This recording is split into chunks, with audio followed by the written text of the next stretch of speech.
I was landing a perfect triple axel on Boston's Frog Pond rink when I spotted her. Most people were bundled in shapeless winter coats, but she wore a fitted emerald jacket that matched her eyes, the only dash of color against the steel-gray December sky. I soared across the ice, the cold air stinging my cheeks, feeling weightless for those precious seconds before my skate touched down with that satisfying slice through fresh ice. 3 hours earlier, I'd been slumped at my desk, staring at a cease and desist letter from Meridian Development, a company determined to bulldoze the last meaningful wildlife habitat on Boston's North Shore. 2 years of legal maneuvering, and they'd found a loophole. I'd gone straight from discovering my case was collapsing to the rink, trading my suffocating office for the open air. The blonde woman was gliding backward now, arms extended like wings, her movements so fluid they seemed effortless. My quarterly ice sessions were my only rebellion against a life buried in environmental law briefs. I pushed away from the railing, picking up speed, feeling the familiar burn in my thighs as I rounded the corner. "The redhead's got some moves," I overheard some college kid say as I passed, a reminder that my copper hair always made me stand out. I was attempting another jump when my blade caught a groove in the ice. Time slowed as I felt myself losing balance, arms windmilling helplessly before gravity claimed its prize. The impact knocked the breath from my lungs. Ice crystals bit into my palms as I tried to push myself up, the cold seeping through my jeans. Then warm fingers wrapped around my forearm. "Need a hand?" Her voice was lower than I expected, with a hint of huskiness that sent an inexplicable shiver down my spine. "I'm good," I said, even as she pulled me effortlessly to my feet. "Thanks." Up close, her eyes weren't simply blue. They contained flecks of silver like sunlight hitting deep water. A strand of blonde hair had escaped her knit cap, curling against her cheek. "Sophia," I offered, immediately wondering why I'd given my name to a stranger. "Lindsay," she replied with a half-smile. That was an impressive jump before gravity intervened. Bad habit from childhood lessons. My body remembers the movements but forgets I'm 32 now. Her laugh created small clouds in the frigid air. Age is just a state of mind on the ice. We skated side by side for one loop, our blades making parallel tracks. The faint scent of her perfume, something with notes of vanilla and cedar, drifted between us, somehow detectable even in the cold. I found myself mirroring her movements, drawing closer with each glide. "You come here often?" she asked, then winced. God, that sounded like a terrible pickup line. The tension in my shoulders eased. "Only when I'm losing a case." Her expression shifted to interest. "Lawyer?" Before I could answer, my phone vibrated. My boss's name flashed on the screen and reality came crashing back. "I should take this," I said, already skating toward the exit. "Thanks again for the rescue." "Wait," Lindsay called after me. "Maybe we could." But I was already stepping off the ice, fumbling to silence my phone. I glanced back once to see her standing still amid the circling skaters, a solitary figure in emerald. Something tugged at my chest, regret perhaps, or something less familiar. I didn't know then that the next time I'd see those silver-flecked blue eyes, they'd be staring at me from across a conference table as we faced off over the very case that had driven me to the rink that day. Her father's development company against everything I'd sworn to protect. 2 weeks after the skating rink, I stood shivering on Boston Common, surrounded by 300 environmental activists holding handmade signs.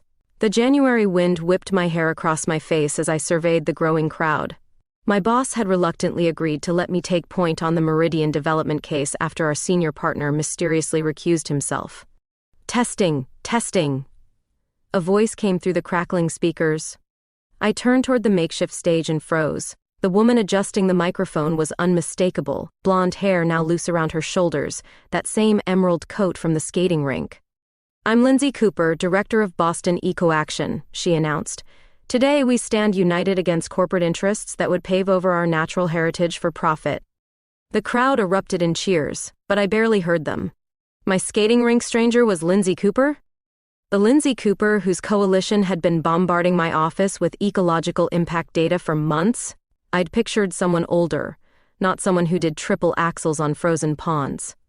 She continued speaking, her voice carrying authority that commanded attention. "The last salt marsh habitat on our northern shore is home to 17 endangered species. Once it's gone forever. I edged closer, legal pad in hand, ostensibly taking notes but actually studying her.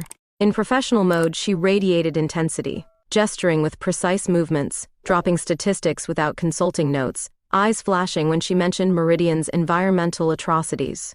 After the rally, I watched her expertly field questions from local news crews. When the cameras finally dispersed, she spotted me hovering at the edge of the stage. "Skating rink girl," she said, recognition lighting her face. "You disappeared so quickly." "Sophia Moore," I replied, extending my hand. "Environmental law, Harrington Associates." Her eyes widened slightly. "You're Harrington's new lead counsel? I've been sending your office data for months." "I know. I've read every page." I paused. "We're filing an injunction against Meridian tomorrow. Your coalition's research is the backbone of our case." The professional mask slipped, revealing genuine surprise. Last we heard, Harrington was hesitant to challenge Meridian directly. Things change. This habitat deserves protection. I glanced at my watch. "I have to run, but maybe we should coordinate. The hearing's in 2 weeks." That's how, 3 days later, Lindsay ended up in our firm's conference room, spreading satellite images across the table while I assembled the legal framework around her evidence.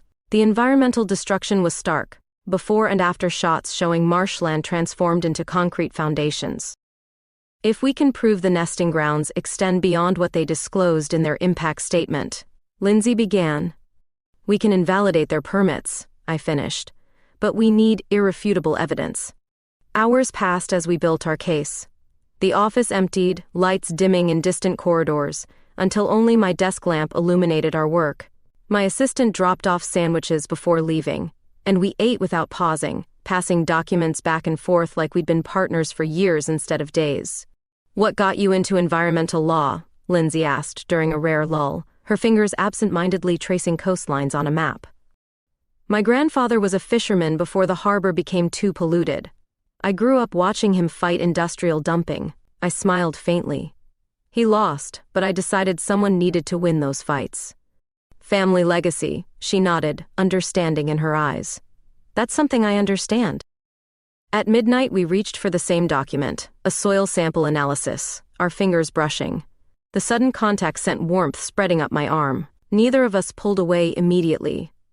Her eyes met mine, the conference room's dim light catching those silver flecks I'd noticed at the rink. "We should probably call it a night," I said, my voice unexpectedly hoarse. Lindsay nodded, but her gaze lingered. "Tomorrow, same time?" As she gathered her things, her scent, that same vanilla and cedar, drifted across the table. I watched her slip on her coat, suddenly aware of how many hours we'd just spent together, and how quickly they'd passed. At the elevator, she turned. "Sophia, thanks for taking this case. Most lawyers wouldn't risk challenging Meridian." "Some things matter more than career politics," I replied. The elevator doors closed between us, and I leaned against the wall of the empty hallway, wondering why my heart was racing like I'd just completed another triple axel. What I didn't yet understand was that I wasn't just risking my career, I was falling for someone whose world would soon collide catastrophically with mine. For 8 straight days, Lindsay and I worked on the Meridian case, our lives compressed into legal briefs and evidence boxes. When Sunday morning arrived without deadlines looming, the silence felt strange. I stared at my apartment ceiling, wondering what normal people did with free time. My phone buzzed with a text from Lindsay. "Dogs or cats?" 20 minutes later, I was parked outside Boston's Second Chance Animal Shelter, watching Lindsay emerge from her modest Prius. For someone leading Boston's largest environmental coalition, she drove surprisingly economical transportation. Today she wore jeans and a faded Boston University sweatshirt, her hair pulled back in a messy ponytail, a striking contrast to her professional persona. "You volunteer here?" I asked as we walked toward the entrance. "Every Sunday for 3 years," she replied. "Animals don't care about your credentials or connections, they just need someone to show up." The shelter smelled of disinfectant and dog food. A gray-haired woman named Marge greeted Lindsay with a hug before eyeing me curiously. "Finally brought someone, Cooper? About time." Lindsay's cheeks flushed. "This is Sophia, my colleague. She's helping with the big case." "Lawyer, huh?" Marge handed me a volunteer form. "Well, we need all hands today. Morningstorm brought in 5 new rescues." Soon I was elbow-deep in dog shampoo, wrestling with a mud-covered retriever, while Lindsay laughed from the adjacent washing station. Water sprayed everywhere as the dogs shook, soaking my shirt. I should have been annoyed, but Lindsay's laughter was infectious. City lawyer versus shelter dog, she teased. Dogs currently winning.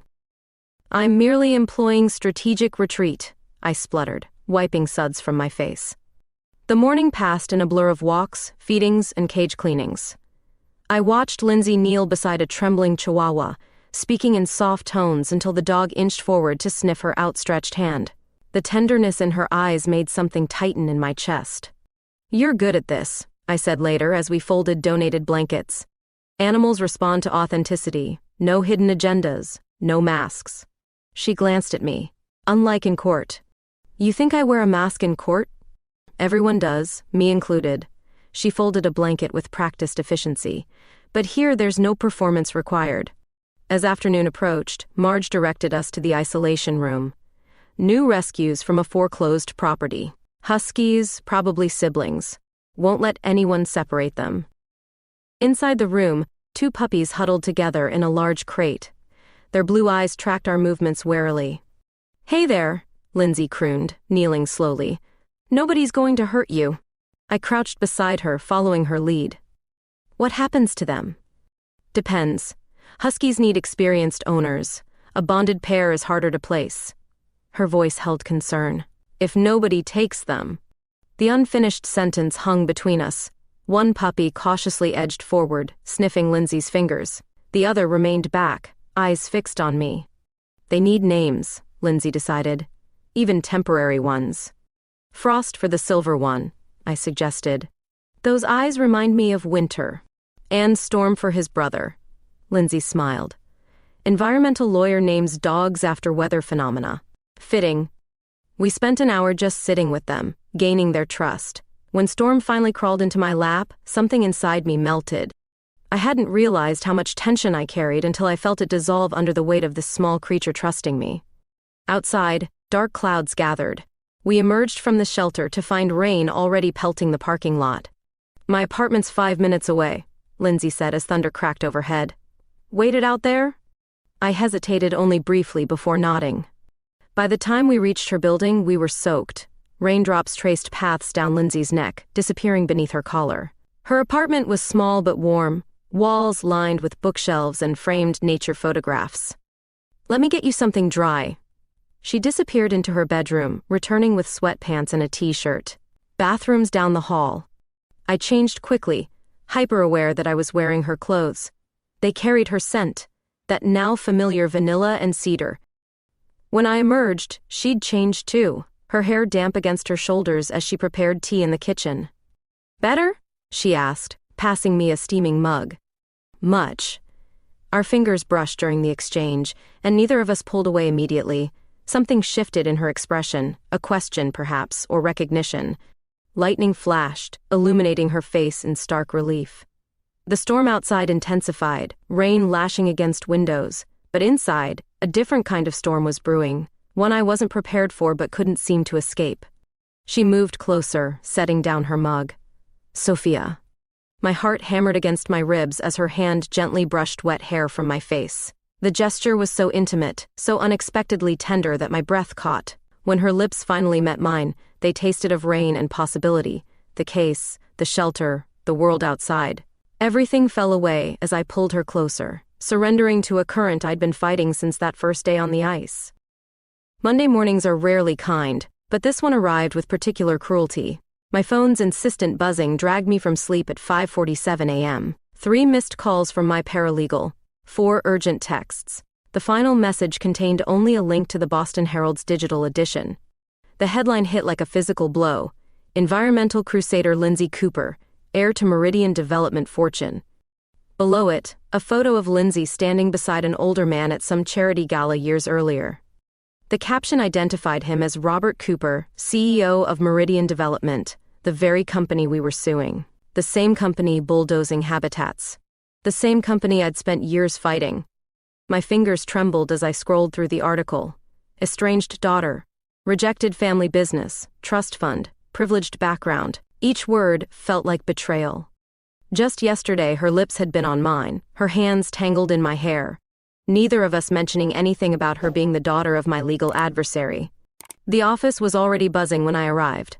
Marcus, my boss, stood in the doorway of my office, newspaper in hand. "Tell me you didn't know," he said without preamble.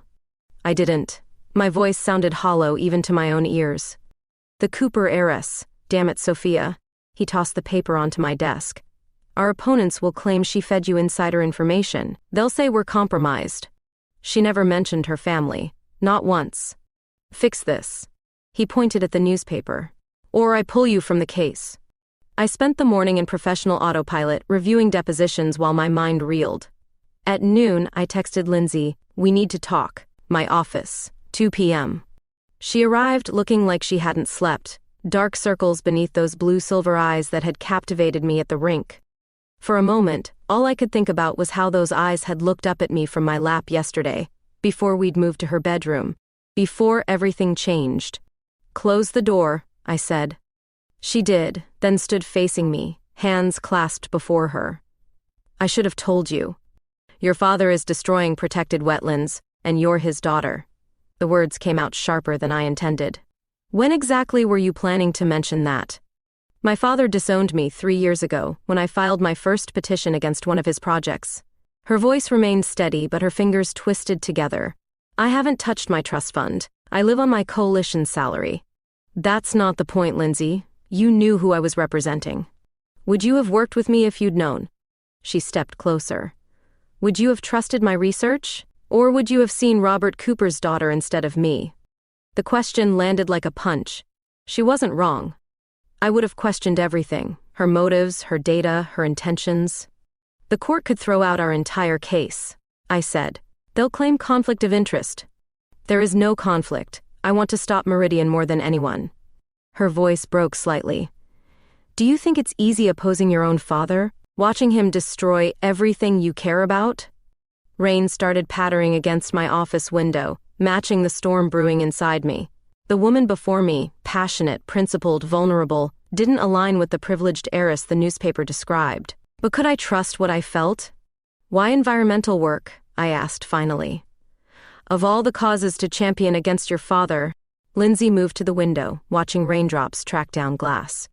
"When I was 12, my father took me to see a property he'd just acquired, a beautiful stretch of coastline. He described his vision: luxury condos, a marina, golf course.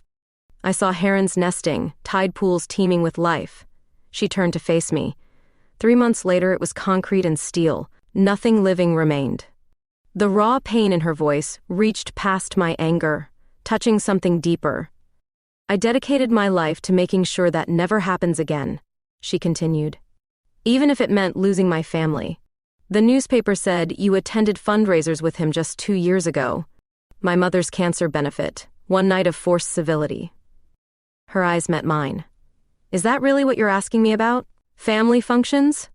She was right. I was fixating on details to avoid the real question: what happened now between us? "I don't know what to do with this, Lindsay." I gestured vaguely between us. "Professionally or otherwise." "I understand." She nodded slowly, composure returning. "But I won't apologize for who my father is, only for not telling you sooner." We stood in silence, the rain intensifying outside. Yesterday's intimacy seemed both immediate and impossibly distant. "I should go," she said finally. "The hearing is next week. We still need to coordinate." "Of course." Her professional mask slipped back into place. "Send me an email with your availability." She turned to leave but paused at the door. "For what it's worth, Sophia, yesterday at the shelter, that's who I really am, not the person in that newspaper." After she left, I stared at the raindrops racing down my window, each carving its own path yet ultimately flowing in the same direction. I thought about Lindsay's lips on my neck, her confession about her father, the wounded look in her eyes when she left. The lines between professional and personal had never felt so tangled. My phone buzzed with a text from my boss. "Meeting with senior partners, 4 p.m. topic, Cooper situation." I closed my eyes, feeling the ground shifting beneath my feet. In just 24 hours, everything had changed. And somehow I knew the earthquake was just beginning. The senior partners conference room always reminded me of a medieval court, dark wood paneling, leather chairs that creaked ominously, and the pervasive sense that judgments rendered here were absolute. I sat facing three men whose combined legal experience surpassed a century. My case notes spread before me like offerings to temperamental gods. "The Cooper connection is problematic," Marcus began, tapping his pen against the polished table. "The Herald article has already generated calls from 3 clients concerned about conflicts of interest." Harold Westbrook, the firm's founding partner, peered at me over half-moon glasses. "Sophia, you've done exceptional work on this case, but perception matters in environmental litigation if opposing counsel suggests impropriety." "With respect," I interrupted, "Lindsay Cooper has been estranged from her family for years. She's established her environmental credentials independently." "And your personal relationship with M.S. Cooper?" This from Jeffrey Stevens, the third partner, whose specialty was finding vulnerabilities in opposing arguments. "The Herald mentioned you were seen together outside professional contexts." Heat crept into my cheeks. "We've collaborated closely on building this case." "That's not what I asked." Stevens leaned forward. "Are you involved with her?" The question hung in the air like smoke. I thought about Lindsay's apartment, the storm, her hands in my hair. The memory felt simultaneously like yesterday and a lifetime ago. "Our relationship is professional," I said finally, "with occasional social overlap related to the shelter where she volunteers." Not technically a lie, but far from the complete truth. Stevens' raised eyebrow suggested he wasn't convinced. "If this goes sideways," Marcus warned, "the firm's reputation is on the line. Maybe we should reassign." "No." The word escaped more forcefully than intended. I modulated my tone. "I've built this case from nothing. No one else has my command of the details." Westbrook studied me for an uncomfortable moment. "You have until the hearing next week. Maintain absolute professional boundaries with Ms. Cooper. Document every interaction. If there's even a hint that your collaboration compromises our position, we'll make changes." The meeting's end felt like a temporary reprieve rather than victory. Back in my office, I texted Lindsay, "Partners concerned about appearance of conflict. Need to keep strictly professional until after hearing." Her reply came hours later. "Understood. Meeting tomorrow at Environmental Board office instead of your firm? Neutral ground?" The following morning, I arrived at the Municipal Environmental Protection Board's building 15 minutes early, clutching a cardboard tray with 2 coffees. The gesture felt simultaneously too intimate and not enough. Lindsay was already there, surrounded by satellite images and coastal survey maps. She'd pulled her hair back severely and wore a charcoal suit that could have belonged in any corporate boardroom. Nothing like the woman from the shelter or her apartment. "Coffee," I offered, setting 1 cup beside her. "Thanks." She didn't meet my eyes. "I've been reviewing the tidal patterns. If we can prove the nesting grounds extend into protected wetlands." We worked in professional silence for 2 hours, exchanging only case-relevant comments. The strain of artificial formality made my shoulders ache. Once, our hands brushed reaching for the same document, and she withdrew as if burned. "This isn't working," I said finally. "The argument is solid," she countered, still focused on her maps. "Not the case. This." I gestured between us. "The pretending." She looked up then, fatigue evident in the shadows beneath her eyes. "What choice do we have? Your partners made their position clear. So did the newspaper." "I didn't ask for your side of the story," I admitted. "That wasn't fair." "Would it have mattered? I'm still Robert Cooper's daughter." Bitterness edged her voice. "Still the heiress who rejected Daddy's money to play environmental crusader, according to the Herald." "That's not who I see." Something softened in her expression. "Who do you see then?" Before I could answer, the door opened. Marcus entered with Jeffrey Stevens in tow. "Checking on progress," Marcus explained, his eyes noting our proximity, the coffee cups, the subtle tension. "Stevens wants to review our approach for the hearing." The moment shattered. Lindsay straightened, professional mask firmly back in place as she walked Stevens through our evidence. I watched her seamless transformation and wondered which version was more authentic, this polished advocate or the woman who'd whispered my name in the storm's darkness. Hours later, after Marcus and Stevens finally left, we found ourselves alone in the building's stairwell. The fluorescent lighting cast harsh shadows across Lindsay's face. "I should have told you about my father," she said softly. I just wanted someone to see me without the Cooper name attached. Just once. I see you, I replied, moving closer. I see someone who cares enough about principles to risk everything. Including this? Her voice was barely audible. Whatever this is between us. Professional boundaries. Document every interaction. The partner's warnings echoed in my mind, yet somehow my hands were cupping her face, my thumbs tracing her cheekbones. We shouldn't, she whispered, even as she leaned into my touch. I know. But I was already drawing her closer, my lips finding hers in the deserted stairwell, the taste of her instantly familiar despite everything that stood between us. When we finally broke apart, breathless, she pressed her forehead against mine. The hearing is in 4 days. After that, I began. After that, she interrupted gently. We'll see what's left of either of us. 2 days before the hearing, I stood at the edge of Boston's Frog Pond, watching skaters trace lazy circles across the ice. After our stairwell encounter, Lindsay and I had maintained careful distance, communicating primarily through brief texts about evidence and witnesses. Yet somehow we'd both ended up here, returning to where everything began. Fancy meeting you here, Lindsay said, appearing beside me in her emerald coat. No pretense that this was coincidental, we both knew better. I needed to clear my head. I laced up my rental skates. The brief is filed, arguments prepared, nothing left but waiting. And overthinking, she added with a knowing smile.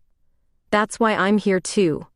We stepped onto the ice together, finding our rhythm in shared silence. This time, I didn't stumble.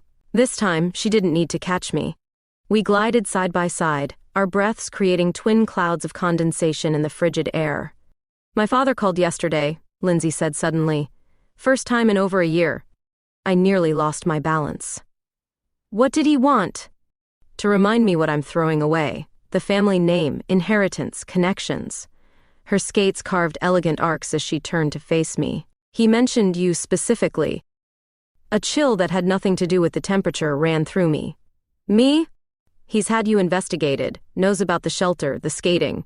She hesitated. Suspects there might be more between us than professional cooperation.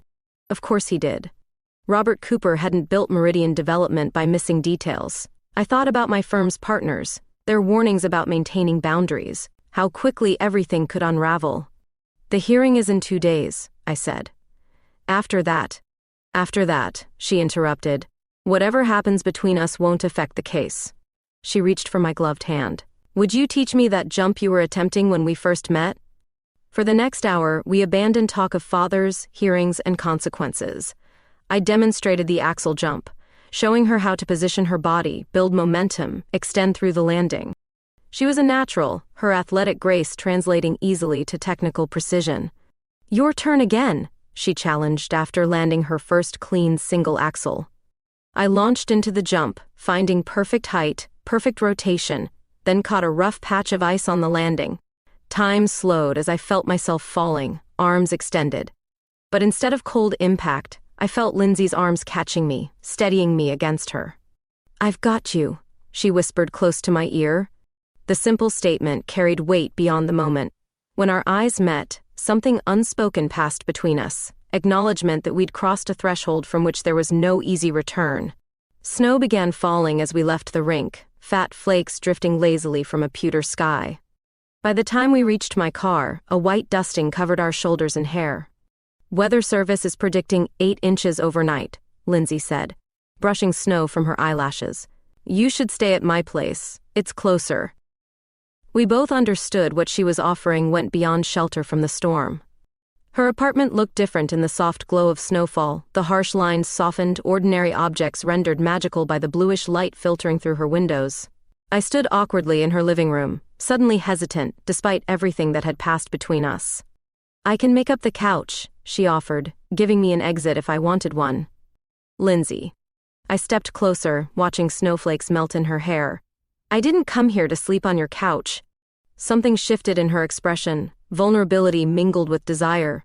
She took my face in her hands, her touch achingly gentle, and kissed me with a tenderness that made my chest ache. Unlike our hurried encounter in the stairwell, this held no desperation, only certainty. We moved to her bedroom as the storm intensified outside, snow driving against the windows in rhythmic waves. Clothes fell away under cautious fingers, each revelation accompanied by soft inhalations and whispered permission. Her skin was pale gold in the lamplight, her body simultaneously strong and soft beneath my hands.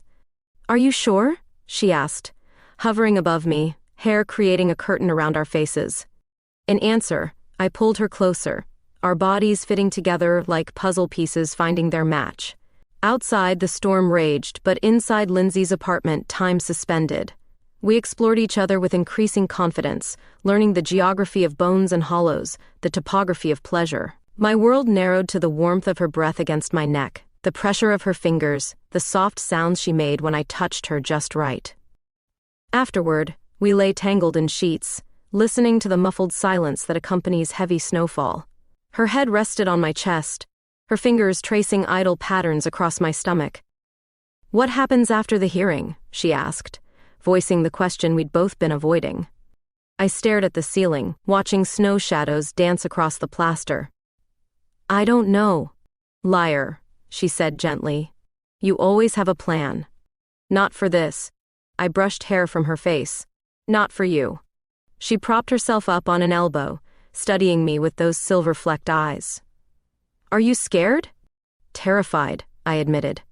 "Of what this could cost us both." Her kiss was answer enough, a promise without words, a commitment without guarantees. Outside, Boston disappeared under thickening snow, while inside, we built something neither of us had planned for but both of us, somehow, desperately needed.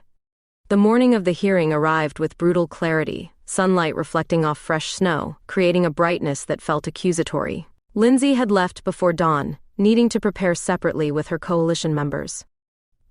The indentation in her pillow still held her scent. I arrived at the courthouse to find media vans parked along the street, not typical for an environmental injunction hearing. Inside, Marcus intercepted me before I could reach the courtroom. "Have you seen this?" He thrust the Boston Observer toward me, its headline stark in bold print, "Environmental Lawyer's Objectivity Questioned in Cooper Connection." Beneath the headline was a grainy photo, Lindsay and me leaving the ice rink 2 nights ago, her hand visibly clasped in mine. The article quoted sources close to the case, suggesting our personal relationship compromised the integrity of the lawsuit against Meridian Development. "This was supposed to be about the wetlands," I said, stomach churning. "Not about us." "It's both now." Marcus's expression was grim. "The partners are concerned. The evidence stands on its own. Our personal lives are irrelevant. Tell that to Judge Harmon. She's a stickler for propriety." He glanced at his watch. "We have 15 minutes. Get yourself together." Inside the courtroom, Lindsay sat with her coalition members, deliberately not looking my way. She wore a navy suit I hadn't seen before, her hair twisted into a severe knot. Only the slight tremor in her fingers as she arranged papers betrayed her nervousness. Meridian's legal team occupied the opposite table, 5 attorneys in identical dark suits, led by William Thornton, a silver-haired litigator notorious for his scorched earth tactics. His smirk when he saw me enter told me everything I needed to know about who had leaked the story to the Observer. Judge Harmon entered, her expression inscrutable as she called the court to order. I rose to present our case, hyper-aware of the whispers rippling through the gallery. "Your Honor, this case concerns Meridian Development's systematic violation of protected wetland statutes," I began. My voice steadied as I outlined the environmental impact, the endangered species habitat, the regulatory breaches. 20 minutes in, Thornton interrupted. "Your Honor, before we proceed further, we must address serious concerns about counsel's relationship with a key witness." My heart sank. Here it was. Ms. Moore has engaged in an inappropriate personal relationship with Lindsay Cooper, who not only leads the Plaintiff Environmental Coalition but is the estranged daughter of my client. He held up the Observer. "This creates an obvious conflict of interest." Judge Harmon's gaze shifted to me. "Ms. Moore? Ms. Cooper's personal life and mine have no bearing on the ecological evidence before this court," I replied, fighting to keep my voice level. "The satellite imagery, water quality tests, and wildlife impact statements stand independently verified." "Your Honor," Thornton persisted, We have reason to believe Miss Cooper may have provided insider information. That's false. The voice came not from me, but from the gallery. Lindsay stood, ignoring her coalition members' attempts to restrain her. I have had no access to Meridian's internal documents since leaving my father's company 3 years ago. The courtroom erupted in murmurs. Judge Harmon banged her gavel. Miss Cooper, you haven't been recognized by this court. My apologies. Lindsay remained standing. But I cannot allow these baseless accusations to derail proceedings about critical environmental protections. Just then, the courtroom doors swung open. A woman strode down the center aisle, tall, impeccably dressed, with familiar blonde hair streaked with elegant silver. I recognized her immediately from photos. Eleanor Cooper, Lindsay's mother and Robert Cooper's wife of 30 years. Your Honor, she addressed the judge directly. I request permission to address the court as a material witness. Judge Harmon, clearly surprised, nodded. Proceed, Mrs. Cooper. I am here to confirm that my daughter has had no access to Meridian's plans or documents. Furthermore, I have brought evidence that Meridian deliberately falsified environmental impact statements. She opened her designer handbag and removed a flash drive, including internal emails discussing how to circumvent wetland protection laws. The courtroom exploded in chaos. Thornton leapt to his feet, objecting vehemently. Judge Harmon called for order, then announced a 30-minute recess to review Mrs. Cooper's evidence. In the hallway outside, Lindsay confronted her mother. What are you doing here? What you've been trying to make me see for years, Eleanor replied quietly. That some things matter more than family loyalty or business interests. I stood awkwardly nearby, unsure whether to approach. Lindsay glanced my way, then back to her mother. Mom, this is Sophia Moore. Eleanor assessed me with eyes identical to her daughter's. So you're the one who's been all over the papers with my daughter. I am, I replied, refusing to be intimidated. A hint of a smile touched her lips. Good. Lindsay never fights harder than when she has something personal at stake. When court resumed, the atmosphere had shifted dramatically. Judge Harmon announced that after reviewing Mrs. Cooper's evidence, she was granting our injunction pending a full investigation of Meridian's practices. Outside afterward, reporters swarmed us on the courthouse steps. Microphones thrust forward, questions overlapping. Miss Cooper, how does it feel to publicly oppose your family's company? Miss Moore, has your relationship with Miss Cooper compromised this case? Lindsay stepped forward, her voice clear and steady. This case has never been about my family connections. It's about protecting irreplaceable natural habitats. She paused, then continued with deliberate care. As for my relationship with Sophia Moore, yes, we are personally involved.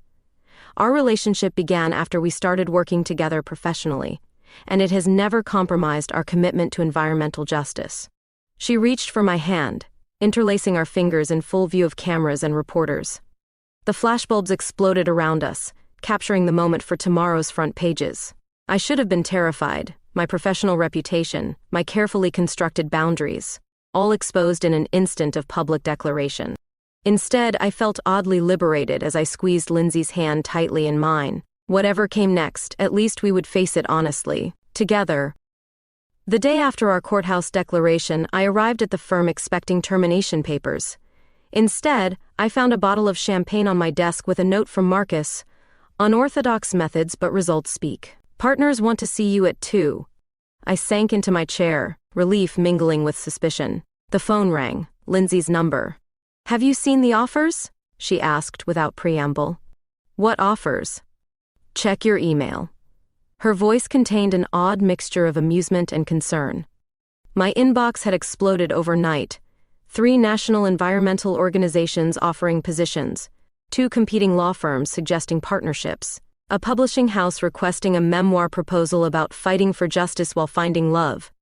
This is surreal, I murmured, scrolling through messages. It gets stranger. My father wants to meet. The statement hung between us, weighted with implication, with both of us. Robert Cooper's request for a meeting felt like a trap, but refusing wasn't an option. We agreed to meet at a neutral location, an upscale restaurant in Cambridge, where the wealthy conducted business over perfectly cooked steaks and $100 bottles of wine. He was already seated when we arrived, imposing in a tailored suit that probably cost more than my monthly rent.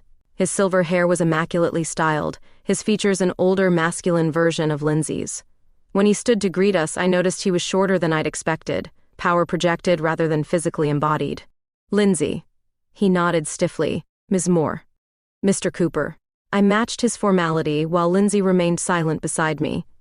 A server appeared with waters and vanished just as quickly, sensing the tension. I'll be direct, he said, folding his hands on the table. You've created quite the situation for Meridian. The wetlands created the situation, Lindsay replied. We just exposed it. His eyes, the same blue-silver as his daughter's, narrowed slightly. Your mother's intervention was unexpected. For both of us, Lindsay admitted. Meridian's board is concerned about public perception, environmental violations, family drama, bad optics all around. He turned his attention to me. Which brings me to you, Ms. Moore. I'm listening, I said cautiously. Harrington Associates is a fine firm, but limited in scope. Meridian's legal department has an opening for Deputy General Counsel. Environmental compliance focus, naturally. Competitive salary, excellent benefits. He named a figure that made me momentarily lightheaded. Someone with your expertise could ensure we never face another misunderstanding. The offer hung in the air, not just a job but a bribe disguised as opportunity. A way to neutralize me. To bring me into the fold where I could be controlled. And what would you expect from Lindsay in this arrangement? I asked. His smile didn't reach his eyes. My daughter has always made her own choices, however. Imprudent. I simply thought you might be more pragmatic. Pragmatic. I repeated the word, testing its weight. Is that what you call asking me to abandon my principles and betray my partner? I call it recognizing opportunity. He sipped his water. Your firm's partners were quite receptive when I mentioned the possibility to them this morning. My stomach dropped. The champagne, the meeting at 2 p.m., suddenly it made sense. They weren't congratulating me, they were preparing to leverage me. Lindsay placed her hand over mine on the table, a deliberate gesture, visible to her father. We should go. Think about it, Ms. Moore, Robert Cooper called as we stood. Everyone has a price, even idealists. Outside, the crisp air cleared my head.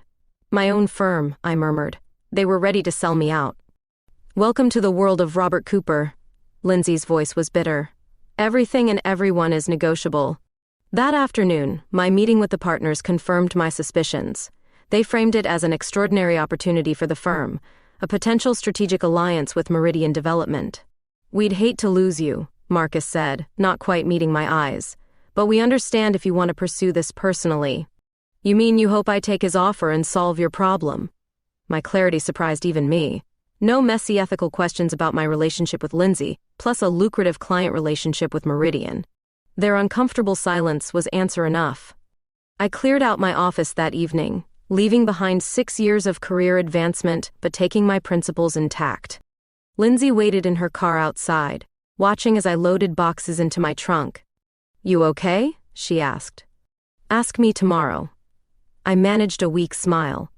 Today, I'm still processing. At her apartment, we sat on her balcony watching night settle over Boston. 2 glasses of wine remained mostly untouched between us as we contemplated uncertain futures. I have something to tell you, Lindsay said finally. I've liquidated my trust fund. I turned to her, surprised. All of it? Every penny, 20 years of accumulated interest on my grandparents' original deposit. She took a deep breath. I'm establishing a land trust for permanent conservation of the wetlands and surrounding acres, including a dedicated animal sanctuary space. The magnitude of her decision took my breath away. Millions of dollars, her entire financial safety net, converted into protected wilderness. Your father will see it as the ultimate rejection, I said softly. It's not about him anymore. She reached for my hand. It's about what I choose to build instead of what I'm running from. As night deepened around us, we talked about possibilities, her conservation trust, my uncertain legal future, the choices before us. Nothing was settled, everything in flux, yet somehow I felt more centered than I had in years. We should check on Frost and Storm tomorrow, I suggested, thinking of the husky puppies still waiting at the shelter. Yeah. Lindsay smiled, understanding what I wasn't yet ready to propose directly. I think it's time they found a home. 3 months after quitting Harrington Associates, I stood in a Boston courtroom for the final hearing on Meridian Development's wetlands case. This time, I wasn't representing anyone, just observing from the gallery as the judgment was delivered. The court finds Meridian development in violation of multiple environmental protection statutes, Judge Harmon announced. Construction must cease immediately pending comprehensive impact studies by independent evaluators. A cheer erupted from the environmental advocates filling the public seating. Lindsay, seated beside me in a simple green dress rather than her usual courtroom suit, squeezed my hand so tightly I lost feeling in my fingers. "We did it," she whispered, eyes bright with unshed tears. Across the aisle, Robert Cooper sat stone-faced between his attorneys. When our eyes briefly met, I expected anger or resentment. Instead, I saw something unexpected, a flash of grudging respect before he looked away. Outside the courthouse, reporters gathered around Lindsay as she made a statement on behalf of Boston Eco Action. I hung back, watching her in her element, articulate, passionate, uncompromising. In the months since I'd left my firm, she'd become the public face of a growing conservation movement, while I'd been building something quieter but no less meaningful. "Ms. Moore," called a voice behind me. I turned to find Eleanor Cooper approaching, elegant as always in a tailored pantsuit. "Do you have a moment?" We walked to a nearby coffee shop, finding a quiet corner table away from the courthouse crowd. "My husband is stubborn," she began without preamble. "Nearly 35 years of marriage has taught me that fighting him directly rarely succeeds." I sipped my coffee, waiting for her point. "He's agreed to meet with Lindsay," she continued. "Just the two of them. No attorneys, no media." "That's unexpected." The board forced his hand. "The wetlands case has cost Meridian millions in legal fees and negative publicity." She studied me carefully. "But that's not why I wanted to speak with you." "I'm listening." "Lindsay tells me you've started your own practice. Environmental advocacy for communities affected by corporate development." Her perfectly manicured fingernails tapped against her cup. "I'd like to make a donation to your legal fund." I set down my coffee, surprised. "Mrs. Cooper." "Eleanor, please." She smiled faintly. "Consider it reparations, and perhaps insurance that someone continues holding my husband accountable when necessary." That evening, Lindsay returned from meeting her father looking drained but oddly at peace. We walked together to the animal shelter, where Marge greeted us with knowing smiles. "Those two troublemakers are all ready," she said, leading us to the adoption area where Frost and Storm waited in a shared kennel, significantly larger than when we'd first met them. The adoption paperwork listed both our names as owners, the first official document that linked us as a unit, a family of sorts. As we loaded the excited puppies into my car, Marge pressed a worn leash into Lindsay's hands. "Been saving this for someone special," she said. 23 years running this place, I know when animals are going to the right home." Our new apartment near Davis Square wasn't large, but it had a small fenced yard and proximity to a dog park.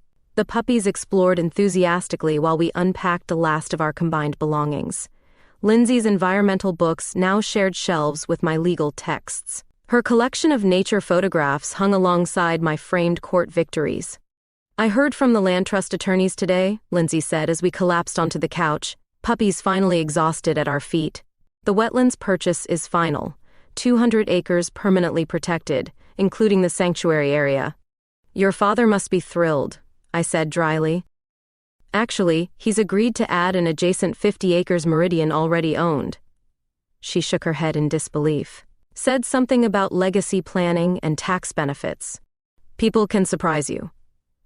I thought about Eleanor's donation, which I hadn't yet mentioned to Lindsay. "The sanctuary needs a director," she continued, watching me carefully. "Someone who understands both the legal frameworks and has genuine compassion for animals." I raised an eyebrow. "That sounds suspiciously like a job offer." "More like a partnership proposal." She shifted to face me fully. "Run the legal advocacy center for the sanctuary. Full autonomy. Decent salary from the trust endowment. Working for my girlfriend? That could get complicated." "Working with your girlfriend," she corrected. "Building something that matters together." I looked down at the sleeping puppies, thinking about everything that had changed in the months since I'd first seen Lindsay skating across Frog Pond, my career path, my living situation, my understanding of what mattered most. "When do I start?" I asked finally. Her smile was answer enough, but she sealed it with a kiss that felt like promise and possibility combined. Outside our window, spring was arriving in Boston, new leaves unfurling, the first determined flowers pushing through soil, second chances growing from what once seemed barren. "By the way," Lindsay murmured against my lips, "my mother invited us to dinner next week. Says she wants to discuss family matters." I laughed softly. "Should I be worried?" "With the Coopers? Always." She pulled me closer. "But I think we can handle it." As frost and storm stirred at our feet, stretching and yawning before settling back into sleep, I realized Lindsay was right. Whatever came next, family complications, career challenges, the inevitable changes of living and loving, we'd find our way through together, step by step, like cautious skaters venturing onto fresh ice.